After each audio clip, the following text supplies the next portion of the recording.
Hello, my name is Tim Slater, and I'm from the University of Wyoming. I want to share with you today some of the work we've been doing related to drone education and how we can use it to integrate across all STEM and creative arts disciplines, or STEAM, as many people are referring it to. And the strategy we've been using is by creating not just curriculum materials where students have to memorize things, but actually doing it from a problem-based perspective in terms of creating student challenges. So why might you be interested in using drones as well? We've had some really good luck. Part of the reason why you might be interested in using drones is that drones are relatively inexpensive. Sure, a few years ago they were terribly expensive. Now for $100, you can have an amazing piece of hardware. The other reason we're using drones now is that they're relatively easy to fly. Now I know many of you out there purchased a drone, we're all excited about it, took it out of the box, and immediately crashed it into the wall. And now it's gathering dust somewhere. Drones today are much easier to fly. The computer systems on board make them very easy to learn, and even young kids can learn how to fly drones. So right now, it's a good time because they're relatively inexpensive, relatively easy to fly. Also, drones, of course, you can use to teach science concepts, particularly if you're thinking about the science of flight, aerodynamics, teaching about drag, teaching about weight and balance, teaching about frictional forces, and of course, about Bernoulli's equations related to lift. But we're also using drones to talk about remote sensing, how to use drones to do mapping, how to use drones to use infrared cameras to look through smoke and look through dust. Drones are particularly unique in their ability to go places that it's really hard to get cameras to go. But drones also have the ability to support people that are interested in computer science and interested in coding.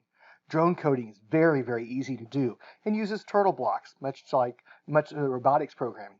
If you've already taught your kids how to program robotics, then transferring over to drones is no difficulty at all. Instead of move forward 3 feet, it's fly forward 3 feet, using these GUI drag and drop interfaces. So it's a great way to do coding, but unlike robotics, which is done in 2-dimensionally, coding for drones, that's done 3-dimensionally. And also, in addition to computer coding, we can also support students' career interests, particularly for high-tech careers. And not in terms of careers where you have to go off to undergraduate school, get an undergraduate degree, maybe even a master's degree to join the technical world. Indeed, community college or even high school degree programs can certify students to be able to go into the workforce immediately, doing vocational work and doing high-tech careers. Now, all that makes good sense, but there's quite a bit of fun that can be had as well. So, for example, you can also use drones to support the creative arts. In particular, most drones today have high-quality video cameras, and a talented pilot working with a talented video editor can make amazing video footage. This is some video footage that was submitted by students we were working with in Hawaii.